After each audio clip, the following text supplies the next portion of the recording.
Na lição de hoje estudaremos a biografia do rei Ezequias, uma das personagens mais importantes do Antigo Testamento, sobretudo quando comparado aos reis de Israel e Judá. Aprenderemos lições preciosíssimas com a fé, devoção e humanidade desse distinto servo de Deus. O nosso objetivo é mostrar que o Senhor ouve a oração daqueles que o temem. Vamos juntos aprender a palavra de Deus.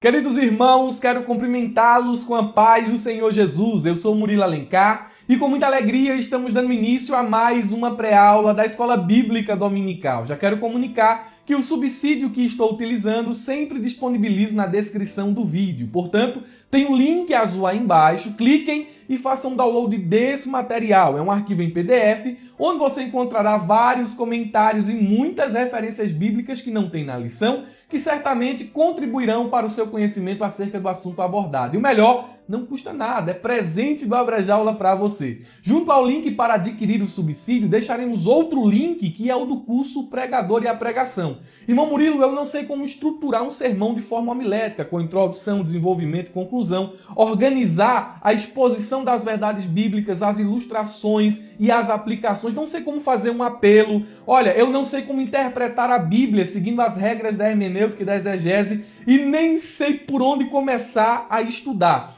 Tá aí a solução. O curso O Pregador e a Pregação. E adquirindo agora esse curso, você vai ganhar de graça outro curso de epístolas paulinas que vai cair como uma luva para o próximo trimestre da Escola Bíblica Dominical. O curso de epístolas paulinas que você vai ganhar grátis é um curso ministrado pelo mestre pastor Carvalho Júnior. Então não fica de fora não. O valor é simbólico. É pagamento único e tu vai ter acesso vitalício, com direito a todas as atualizações que fizermos. Não fique de fora. Vamos à nossa pré-aula de hoje, que será ministrada no dia 12 de setembro de 2021. É a 11ª lição, cujo assunto é o reinado de Ezequias. E durante esse trimestre, nós temos estudado o primeiro e o segundo livro dos reis. E temos aprendido bastante a cada aula em que estamos aqui ouvindo os professores, lendo a lição, lendo o material de apoio e também assistindo a pré-aula. Já quero lhe convidar a ler juntamente comigo o nosso texto áureo que nos diz: No Senhor, Deus de Israel, confiou de maneira que, depois dele, não houve seu semelhante entre todos os reis de Judá, nem entre os que foram antes dele. Segundo o livro dos Reis, capítulo 18 e o verso de número 5. Algumas versões para compararmos o nosso texto áureo e depois fazermos aqui uma exposição e, consequentemente, uma aplicação.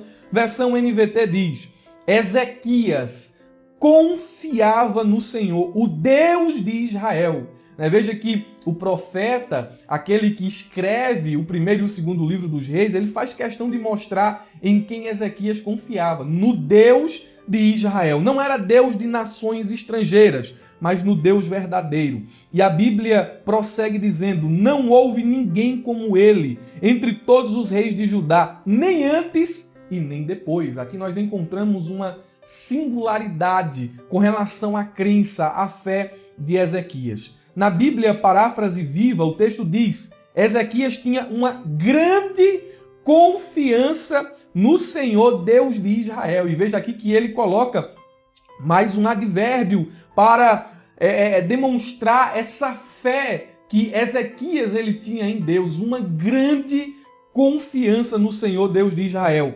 Na verdade, nenhum dos reis antes ou depois dele andou tão perto de Deus como ele andou. E veja que confiança e proximidade ou intimidade tem tudo que a ver. É quase impossível deixar de notar a ênfase que o escritor bíblico propositadamente ou propositalmente ele usa para demonstrar essa confiança que Ezequias tinha em Deus.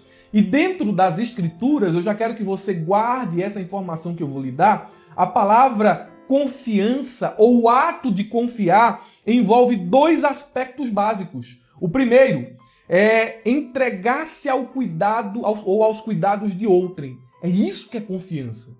Ezequias estava totalmente entregue aos cuidados de Deus. Não era uma entrega com reservas, era uma entrega por inteiro. É isso que é confiar, é se entregar completamente. E o outro aspecto daquilo que significa confiança ou confiar é deixar-se persuadir. Ezequias não tinha questionamentos, Ezequias não tinha dúvidas, ele confiava inteiramente no Senhor. E a confiança de Ezequias, ela era autêntica, porque a verdadeira confiança, ela promove comunhão e obediência. Isso é muito bonito. E é exatamente esse aspecto, esse fruto que brota da confiança que nós vemos no contexto imediato do versículo escolhido como texto áureo. O versículo que nós lemos no texto áureo é o versículo 5 do capítulo 18. E o versículo 6 diz o seguinte: Ezequias se apegou ao Senhor e não se afastou dele. Proximidade, comunhão. A confiança de Ezequias levava ele para perto de Deus. E o texto prossegue dizendo, versículo de número 6, e teve o cuidado de obedecer a todos. Não foi uma obediência parcial. Não, ele obedeceu a todos os mandamentos que o Senhor tinha ordenado por meio de Moisés. Meus irmãos, isso é muito bonito. Essa entrega, essa confiança, ela nos leva a superar todas as dúvidas. Ela nos leva a superar até mesmo o medo.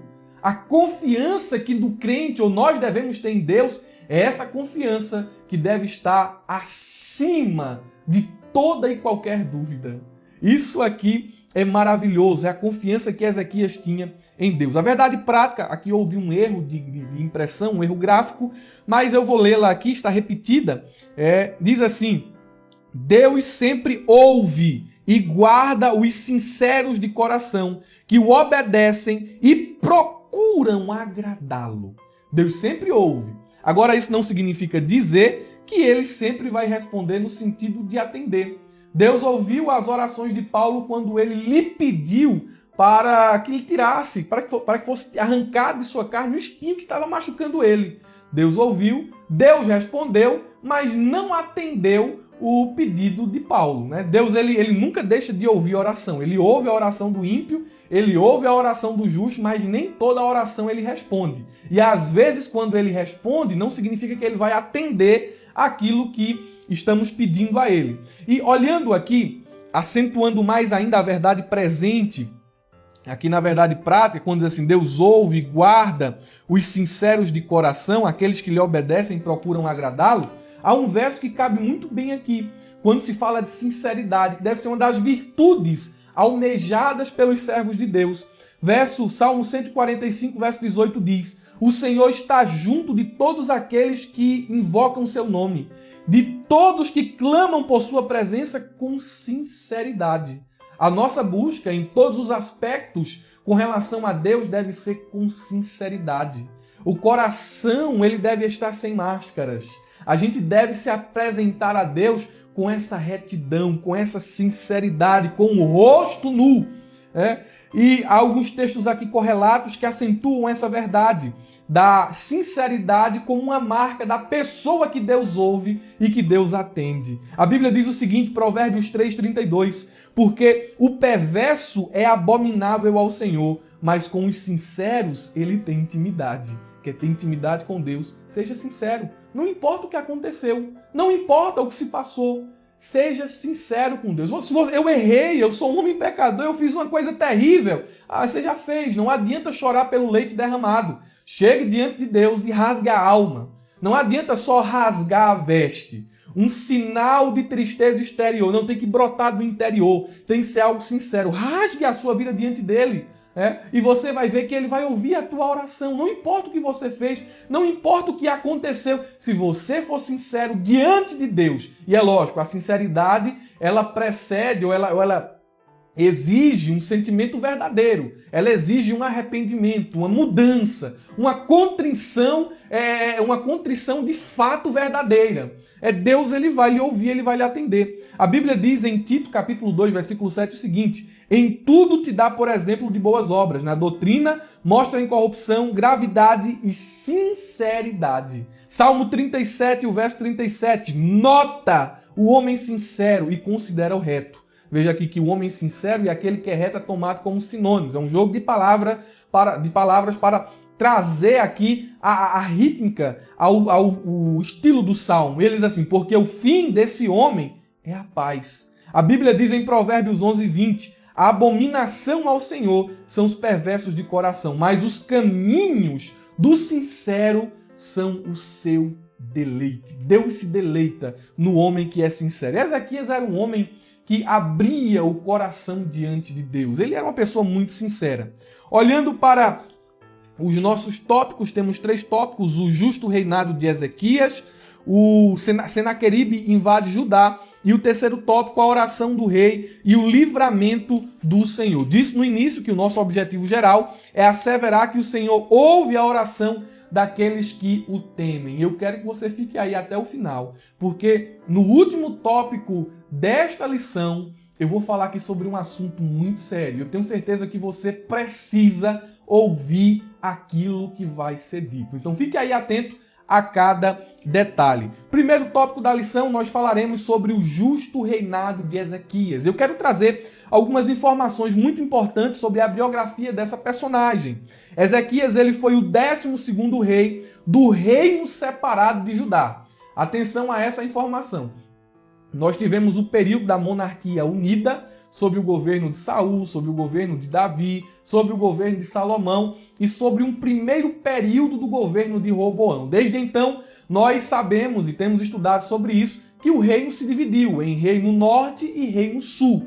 Ezequias, ele é o 12º governante desse reino separado e mais propriamente do reino sul, cuja capital é Jerusalém. Ele governou de 715 a 687 a.C., conforme aponta Norman Champlin. Ele era filho de Acais e nasceu em cerca de 736 a.C., conforme se lê em 2º livro dos Reis, capítulo 18, versículo 1 e 2, e o 2º livro das Crônicas, capítulo 29, o versículo 1. Mais uma vez, quem está afirmando essa ordem cronológica dos acontecimentos é Norman Champlin. E ele prossegue dizendo o seguinte: ele era descendente de Davi, é uma informação muito importante da biografia de Ezequias. Ele estava sob a promessa que Deus fez a Davi, era descendente de Davi e foi pai de Manassés. O rei Ezequias, ou seu reinado, é historiado em 3 lugares diferentes do Antigo Testamento.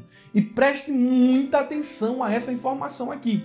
O fato de Ezequias, ou a sua história, a história do seu governo ser registrada em 3 livros da Bíblia, só demonstra a importância que esse personagem tem dentro da Escritura. Ezequias é um dos reis mais importantes, cuja biografia está registrada na Bíblia Sagrada. Veja, segundo o livro dos Reis, capítulo 18, até o capítulo de número 20, nós temos ali o registro sobre a ótica profética do reinado de Ezequias. A gente entende que o primeiro e o segundo livro dos Reis tem uma ótica profética.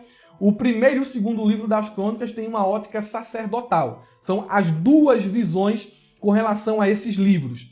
Então, em um primeiro momento, nós temos aqui a história de Ezequias narrada nesses capítulos. No livro das Crônicas, propriamente segundo o livro das Crônicas, capítulo de número 29 ao capítulo de número 32. É importante que você leia essas 2 passagens, porque você vai encontrar informações diferentes, até porque são pontos de vistas diferentes. O segundo livro das Crônicas vai falar sobre o direcionamento que Ezequias teve com relação à reforma do templo, o restabelecimento da liturgia, uma adoração nacional que ele provocou, que ele promoveu e, consequentemente, um avivamento.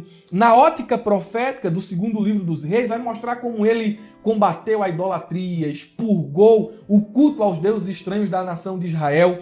Então, é importante ter essa visão mais ampla fazendo a leitura desses 2 livros. E também, em um terceiro livro, propriamente o livro do profeta Isaías, capítulo 35 ao capítulo de número 39, temos também um registro da vida do rei Ezequias. O nome Ezequias significa Yahvé é a força. E como já supracitei, ele foi um dos melhores reis de Judá, tendo se tornado conhecido por sua piedade pessoal, reformas religiosas e por suas atividades políticas vigorosas e bem-sucedidas. Eu quero, ainda dentro desse primeiro tópico da lição, trazer aqui de forma bem sintética algumas particularidades que distinguiam o reinado de Ezequias. E a gente vai aprender bastante com elas, porque eu vou citar a particularidade, são 7.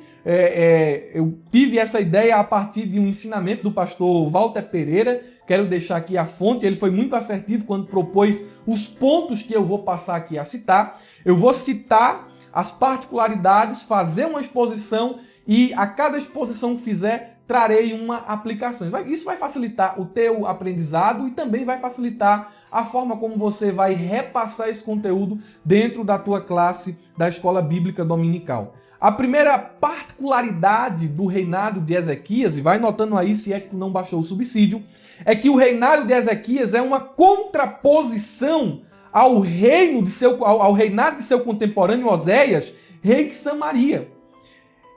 É muito importante dizer aqui que Ezequias ele seguiu um caminho e uma postura bem diferente do rei que estava governando em Samaria. Olhe, a Bíblia declara tal diferença. Segundo o livro dos Reis, capítulo 17, versículo 1 e 2, diz o seguinte: no 12º ano do reinado de Acais, rei de Judá, Oséias, filho de Elá, tornou-se rei em Samaria e reinou 9 anos. Ele fez o que o Senhor reprova. Esse é o quadro do rei e do governo desse rei em Samaria, Reino Norte. Em contrapartida, nós temos no capítulo 18, versículo 1 e 3, o seguinte registro: no 3º ano do reinado de Oséias, filho de Elá, rei de Israel, Ezequias, filho de Acais, rei de Judá, começou a reinar. Ele fez o que o Senhor aprova. Enquanto Oséias estava fazendo o que Deus desaprova, havia um homem em Jerusalém que estava fazendo o que Deus aprova. E a Bíblia diz mais: tal como tinha feito Davi, seu predecessor. Fazendo uma aplicação dentro dessa primeira característica do reinado de Ezequias, nós podemos dizer que ele decidiu não trilhar o caminho da desobediência, mesmo cercado de exemplos ruins. Ezequias tinha tudo para dar errado, tinha tudo para imitar as nações vizinhas e principalmente os seus irmãos que estavam em Samaria. Mas ele decidiu não trilhar o caminho da desobediência. O crente, ele deve se manter firme no propósito de agradar a Deus, mesmo que esteja rodeado de maus exemplos até dentro das igrejas. Porque não se engane, às vezes o exemplo que mais nos leva ao mau caminho não é aquele exemplo que está lá fora, que está no mundo, não é aquele exemplo que vem do ímpio, mas o exemplo daquelas pessoas que estão dentro da igreja. Veja se não é assim. Basta um ou dois começar a ficar lá fora na hora da palavra, que aquele grupinho vai começar a se multiplicar. São maus exemplos. Basta alguém se levantar para criticar, para dizer que não gostou do fardamento que escolheu, dizer que não gostou da doutrina, que não está gostando da palavra, que não gosta do que o pastor está fazendo, e não gosta do que o dirigente está fazendo, que parece que isso começa a se multiplicar. É o mau exemplo que vai contagiando outras pessoas. Mas Ezequias não, ele estava rodeado desses maus exemplos e ele decidiu fazer aquilo que Deus aprova. Decida fazer o que Deus aprova, mesmo quando na tua classe de escola dominical, quando no corpo de obreiro da tua igreja, quando na congregação que você está fazendo parte, você esteja cercado de muitos maus exemplos. Faça o que Deus aprova, deixa falar, deixa ficar lá fora, deixa criticar, deixa murmurar, deixa pecar, deixa fazer escondido e achar que está abafando e ninguém está vendo. Deus está reprovando, mas tu faz aquilo que Deus aprova. Anda em sinceridade, persiste em fazer o bem. Em segundo lugar, o reinado de Ezequias ele foi marcado pelo serviço. Ezequias foi um rei que muito serviu a Deus.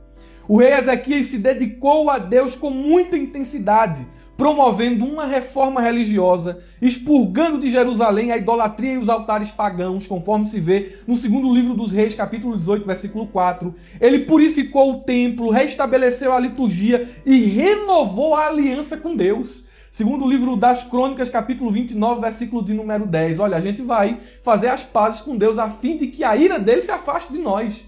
Quem quer fazer parte aqui da aliança, vem para cá. A gente vai servir a Deus. Deixa os outros aí adorarem os deuses pagãos, mas nós aqui não, nós vamos fazer uma aliança com Deus. Ele promoveu uma adoração nacional e, consequentemente, um avivamento. Por isso ele disse: lembra-te, Senhor, como tenho te servido com fidelidade. Segundo o livro dos Reis, capítulo 20, versículo de número 3. Ele podia dizer: olha, eu servi com fidelidade. Tem pessoas que não servem com fidelidade, servem com murmuração, servem com interesses pessoais. Eu estou servindo, mas não estou servindo por fidelidade a Deus. Eu estou servindo por benefício próprio. Porque se eu fizer isso aqui, alguém vai me ver, alguém vai me dar isso, vai me dar aquilo, eu vou ser reconhecido aqui, vou ser reconhecido ali. Você não está servindo a Deus, não. Quem serve a Deus com fidelidade tem os olhos em Deus. Quem serve a Deus com fidelidade se preocupa com a obra de Deus e não com a sua posição ministerial. Devemos servir a Deus com sinceridade.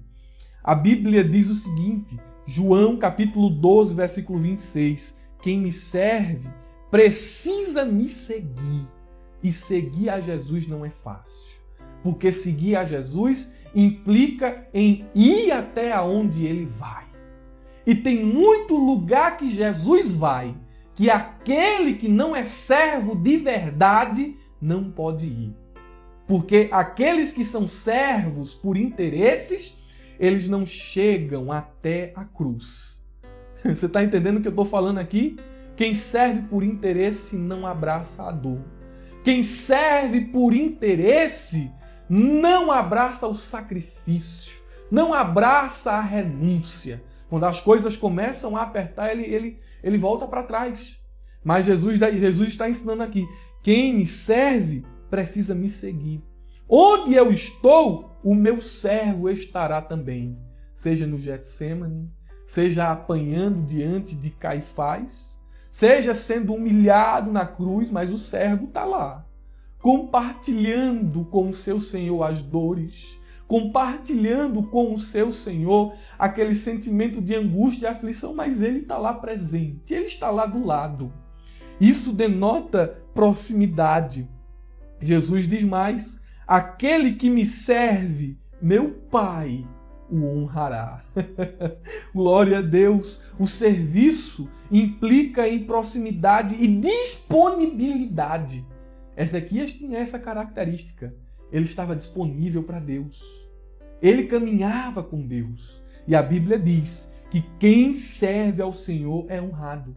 Ezequias, no mais, apesar de suas fraquezas, apesar de no final de sua vida ele se orgulhar, se ensoberbecer e depois, conforme diz o livro do profeta Isaías, se arrepender, ele foi uma pessoa muito honrada por Deus. A terceira característica que marcou o reinado de Ezequias foi intimidade. E isso aqui é muito bonito. Ezequias foi um homem de muita intimidade com Deus, de muita proximidade. A Bíblia diz, no livro do profeta Isaías, capítulo de número 37, o versículo 14, que Ezequias ele recebeu a carta das mãos dos mensageiros e a leu. Aí a Bíblia diz assim, então subiu ao templo do Senhor e abriu a carta diante de Deus. Ele estava passando por um momento difícil, recebeu uma carta de afronta de Senaqueribe, vocês conhecem a história, e ele pegou essa carta, guardou e levou essa carta até o templo. Olha que intimidade. Ele não usou de formalidade, ele não chegou diante de Deus assim, ah, Senhor, Deus, não. Ele foi muito aberto com Deus, é intimidade. Ele pegou a carta, abriu a carta no templo e disse assim, tá vendo aqui, Deus? Lê aqui esta carta. Olha, eu não faço o seguinte, eu vou ler. Olha o que estão escrevendo aqui. Olha o que estão falando aqui. Olha para isso aqui, Deus. Isso é intimidade. É proximidade. O reinado de Ezequias foi marcado por isso aqui. Intimidade significa amizade íntima, em que há muita proximidade. Intimidade significa viver na na intimidade de outra pessoa. O crente deve desfrutar dessa intimidade com Deus. É estar perto, é conhecer aquilo que está no coração da outra pessoa. Você veja que aquela pessoa mais íntima de você é aquela pessoa que sabe tudo sobre sua vida. Ela sabe tudo sobre você e você sabe tudo sobre ela. Essa intimidade, essa proximidade, às vezes não precisa nem falar, só um gesto, só um olhar e você já sabe o que a outra pessoa está pensando. Você já sabe o que a outra pessoa está querendo. Você sabe o que ela gosta, você sabe o que ela não gosta, você sabe o que ela aprova, o que ela não aprova. E Ezequias tinha essa intimidade com Deus, de chegar pertinho dele aqui e dizer, tá vendo Deus, escrever isso aqui do Senhor, eu não aceito isso não. Senhor, escuta isso aqui, julga esse homem. Você vê, irmãos, é intimidade. O crente tem que ter isso com Deus, de estar tão pertinho dele assim, ao ponto de saber aquilo que está na mente de Deus. Porque a própria Bíblia diz o seguinte, olha, Deus diz assim, eu vou esconder alguma coisa daqueles que são meus amigos, eu não escondo nada de quem é amigo meu, eu falo, eu revelo, eu comunico. Você está entendendo? Você tem que descer a esse nível de intimidade com Ele.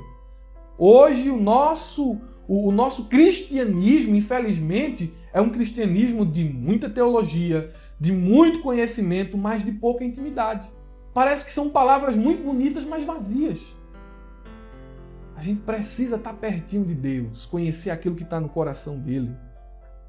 Em quarto lugar, o reinado de Ezequias foi marcado pela adoração, mesmo em tempos de crise. Isso aqui é muito bonito, porque mesmo em face da oposição de Senaqueribe, mesmo diante de uma enfermidade mortal, Ezequias permaneceu na posição de adorador.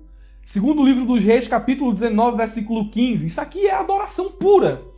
E orou perante o Senhor. Ezequias está orando. E aqui nós temos o conteúdo da oração de Ezequias. Ó Deus de Israel, que está entronizado acima dos querubins. Tu és o Deus de todos os reinos da terra. Tu fizestes o céu. E essa aqui é a adoração. No momento de angústia, no momento de dor, esse homem está orando. Ele tem essa capacidade de transformar o momento da provação em momento de adoração. E aqui cabe esse ensinamento para as nossas vidas. Você está me ouvindo aí? Você está provado. Eu sei que você está provado. Eu sei que você está provada. Eu sei que você está dizendo assim, você já não consegue mais nem dizer assim, papai, não estou mais aguentando não. Papai, está difícil. Papai, chega aqui, transforma essa provação em adoração. Você consegue entender isso que Deus está falando ao teu coração? Tu vai passar por isso aí. Vai passando adorando. Vai passando louvando. Bendito é o nome de Jesus. Eu acho muito bonito porque essa fé teve presente em Abraão.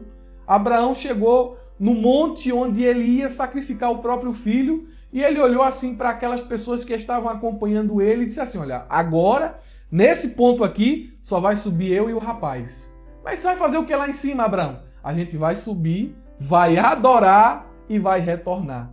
Transformou a provação em adoração. Em quinto lugar, o reinado de Ezequias marcou a sua época. Isso aqui é algo que é extraordinário. Marcou uma geração. Ezequias foi um homem que deixou uma impressão, um rastro de graça nos seus dias. Ele influenciou a sua geração de uma forma inesquecível. A Bíblia diz, e é o nosso texto áureo, segundo o livro dos Reis, capítulo 18, versículo 5, diz assim: no Senhor Deus de Israel confiou, de maneira que depois dele não houve quem lhe fosse semelhante, entre todos os reis de Judá, nem entre os que foram antes dele. Você sabe o que está acontecendo aqui? No tempo de Ezequias, aquilo era que era tempo bom. Pense num homem de fé. Pense num homem que confiava em Deus. Ele conseguiu marcar a geração dele por meio da confiança, da certeza, da fé que ele tinha em Deus. Isso é muito bonito e eu quero fazer uma aplicação dentro desse ponto aqui. Como nós temos marcado a nossa geração? Nós temos deixado a marca de Ezequias ou a marca de Oséias? É tão bom quando a gente passa por uma escola dominical e alguém diz assim, no tempo da irmã ou do irmão tal, eita que tempo bom. Quando a gente passa por um lugar, passa por onde quer que seja, e as pessoas podem dizer assim, rapaz, no tempo daquela irmã, no tempo daquele jovem aqui, eita, como era bom. Isso é marcar. Marcar, nós precisamos marcar a nossa geração.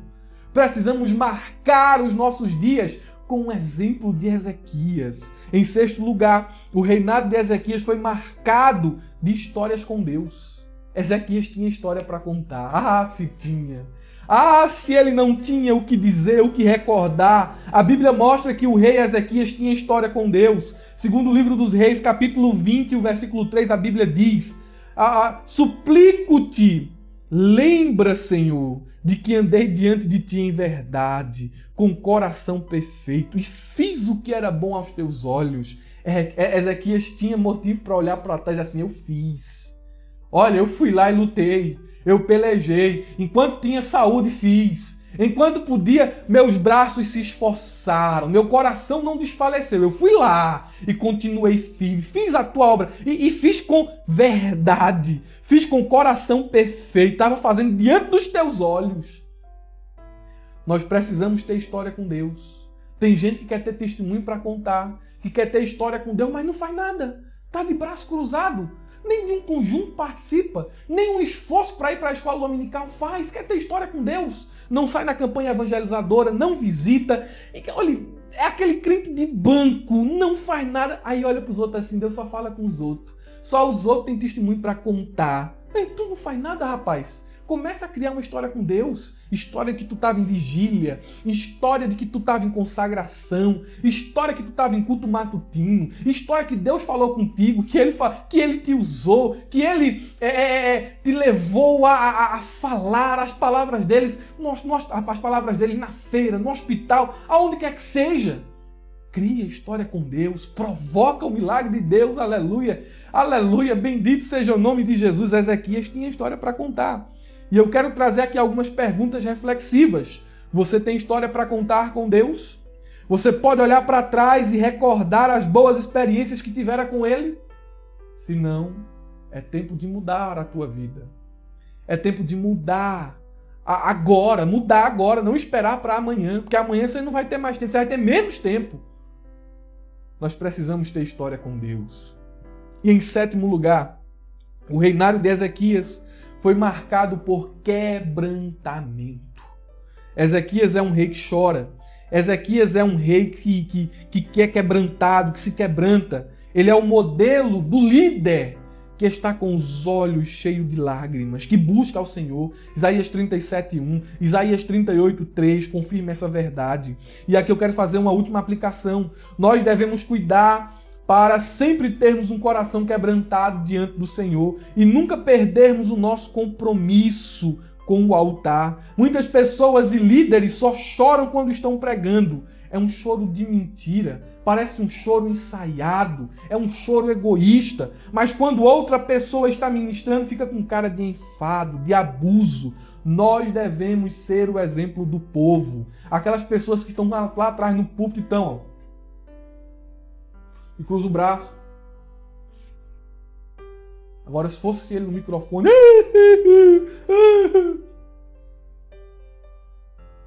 A Bíblia diz, em Joel capítulo 2, versículo 17, que os sacerdotes que ministram perante o Senhor chorem entre o pórtico e o templo e o altar.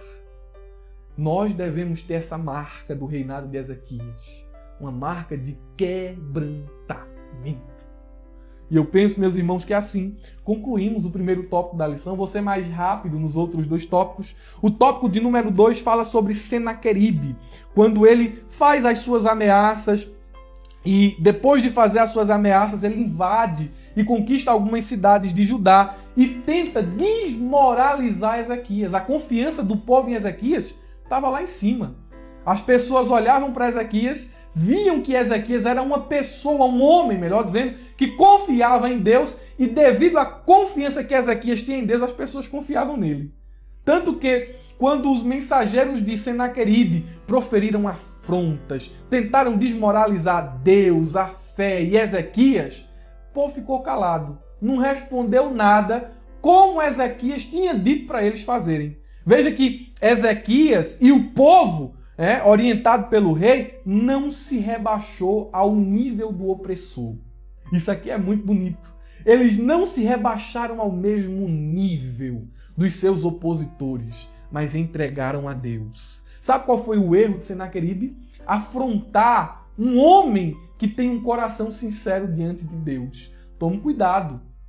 Para você não, em nenhum momento da sua vida, não estar na mesma posição de Senaqueribe, afrontando pessoas que estão com o coração sincero diante de Deus. Foi um dos erros de Senaqueribe. O outro erro foi se ensoberbecer, achar que era alguma coisa. Eu fiz isso, vou fazer isso com vocês também. Quem é o Deus que vai livrar vocês? E sabe qual foi o outro erro de Senaqueribe? Afrontar o Rei dos Reis e o Senhor dos Senhores. A Bíblia diz a resposta de Deus para Senaqueribe. Eu vou ler aqui para vocês. Isaías capítulo 37, versículo 23 diz assim: De quem você zombou? E contra quem você blasfemou? Contra quem você ergueu a voz? E contra quem você levantou o seu olhar arrogante? Contra o Santo de Israel. A Bíblia diz no versículo 28, Eu, porém, sei onde você está, quando sai e quando retorna. Sim, contra mim você se enfurece. O seu atrevimento chegou até os meus ouvidos. Por isso, porei o meu anzol em seu nariz e o meu freio na sua boca e o farei voltar pelo caminho por onde veio. Aí a Bíblia prossegue, versículo 33. Por isso, assim diz o Senhor acerca do rei da Síria. Ele não entrará nesta cidade e nem atirará aqui uma flecha sequer. Não virá diante dele com escudo, nem construirá rampas de cerco contra ela. Pelo caminho por onde veio voltará. Não entrará nesta cidade, declara o Senhor. Eu defenderei esta cidade e salvarei por amor de mim, por amor de Davi, meu servo. Então o anjo do Senhor saiu e matou 185.000 homens no acampamento assírio. Quando o povo se levantou na manhã seguinte, só havia cadáveres. Assim Senaqueribe, rei da Assíria, fugiu do acampamento e voltou para Nínive e ficou lá. E depois morreu pela mão dos próprios filhos. Aí o fim do homem que afronta Deus. O fim do homem que afronta o povo de Deus. Enquanto Senaqueribe estava vivendo juízo, Ezequias estava vivendo um milagre. Enquanto soberbo estava sob a pesada mão de Deus para castigá-lo, aleluia, o sincero de coração estava debaixo da mão de Deus para receber cura e livramento. Ezequias recebeu a cura do corpo, viu o relógio de Acais retroceder, parece que Deus, a terra estava rodando, estava em sua rotação, aí parece que Deus foi lá, pegou a terra e fez assim, tchum. Oh, glória a Deus, fez o relógio, a sombra do relógio de Acais retroceder. E veja que Ezequias era ousado. A sombra ir para frente é muito fácil, eu quero ver voltar. A ideia pois deixa eu fazer aqui, peraí. Tchum, fez a sombra voltar. Era o sinal de que Deus ia curá-lo da enfermidade que ele achava que ia morrer e também o sinal de que Deus ia dar a vitória a ele sobre Senaqueribe. Deus é muito maravilhoso. E meus irmãos, nós temos o tópico de número 3 aqui, que trata da oração do rei e o livramento do Senhor. E vocês lembram qual é o objetivo geral de nossa lição? Asseverar que Deus ouve aqueles que o temem. E eu enumerei aqui o seguinte questionamento. Por que Deus não responde todas as orações? Por quê? Ele ouve todas. Mas por que ele não responde todas as orações? Apontaremos alguns motivos, tomando como norte o que está registrado na Bíblia Sagrada, para expor a razão de muitas pessoas não terem as suas orações respondidas. É fácil falar sobre isso? Não é, mas é necessário. E eu quero que você pare aí um momento e examine o seu coração. Vou começar a citar aqui. São 7 razões pelas quais Deus não ouve, ou melhor dizendo, não responde às orações de muitas pessoas. Primeiro, Deus não responde à pessoa incrédula. É o que diz Deuteronômio 1:45. voltaram e choraram perante o Senhor, mas ele não ouviu seu clamor e nem lhes deu atenção. O contexto aqui é de incredulidade, é de um povo soberbo, arrogante e murmurador, que foi incrédulo com relação à voz de Deus. E depois que já agiu por conta própria. E quando agiram por conta própria e foram derrotados, começaram a aclamar a Deus. Aí Moisés está dizendo aqui, Deus não ouviu, Deus não respondeu e nem deu atenção à oração que esse povo incrédulo fez. Em segundo lugar, Deus não responde à oração da pessoa que não se arrepende de seus pecados. Viver uma vida de coração endurecido priva aquele que está com o coração endurecido de uma resposta da parte de Deus. A Bíblia diz em Isaías 59, 1-3, vejam, o braço do Senhor não está tão curto que não possa salvar, e o seu ouvido tão surdo que não possa ouvir, mas as suas maldades separam vocês do seu Deus. Os seus pecados esconderam de vocês o rosto dele, e é por isso que ele não os ouvirá.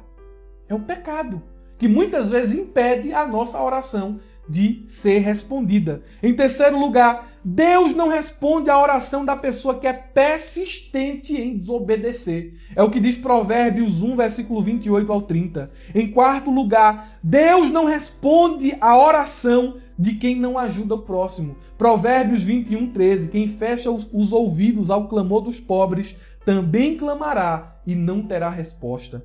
Deus não responde à oração de quem não honra o cônjuge. Eita, irmão, e essa daqui é forte. Às vezes você não está honrando a sua esposa. Às vezes você não está honrando o seu esposo. E é justamente por isso que a porta está fechada. É justamente por isso que Deus não está respondendo a tua oração. Mas, irmão Murilo, está na Bíblia? Tá. 1 de Pedro, capítulo 3, versículo 7 diz: do mesmo modo, vocês, maridos, sejam sábios no convívio com as suas mulheres e tratem-nas com honra, como a parte mais frágil e coerdeiras do dom da graça da vida, de forma que não sejam interrompidas as suas orações. Está aqui. Está maltratando a esposa. Está maltratando o esposo. Deus não vai ouvir a oração, não. Tem que mudar isso aí. Tem que resolver isso aí. Em sexto lugar, Deus não responde à oração da pessoa hipócrita. A Bíblia diz em Isaías, capítulo de número 1, versículo 11 ao 15, por que vocês me oferecem tantos sacrifícios? Pergunta o Senhor. Parem de me trazer ofertas inúteis. O incenso de vocês é repugnante para mim. Não consigo suportar as suas assembleias cheias de iniquidade, suas festas de lua nova e suas festas fixas. Eu as odeio. Tornaram-se um fardo para mim. Não suporto mais. Quando vocês estenderem as mãos em oração, esconderei de vocês os meus olhos. Mesmo que se multipliquem as suas orações, não as escutarei. As suas mãos estão cheias de sangue. É a pessoa hipócrita. É a pessoa que está ali servindo a Deus, mas vivendo no pecado e acha que está tudo bem. Que Deus vai receber a oração dela assim. Tem que resolver isso aí também. Deus conhece o hipócrita.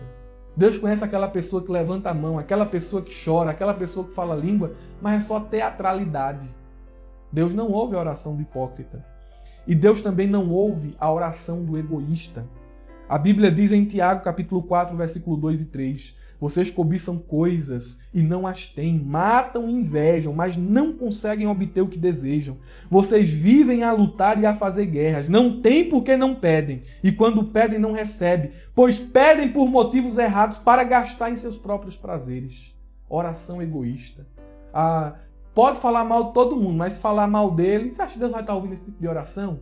De uma vez eu cheguei no culto e estava o irmão lá orando, segurando no banco, mata ele, Jesus. Um câncer, um AVC. Senhor, estrangula o coração dele. Deus não vai ouvir isso não, homem. Deus vai estar ouvindo isso. Senhor, fecha a porta para ela. Fecha a porta para ele. Oração egoísta, rapaz. Egoísta, não é nem oração egoísta, é oração terrorista.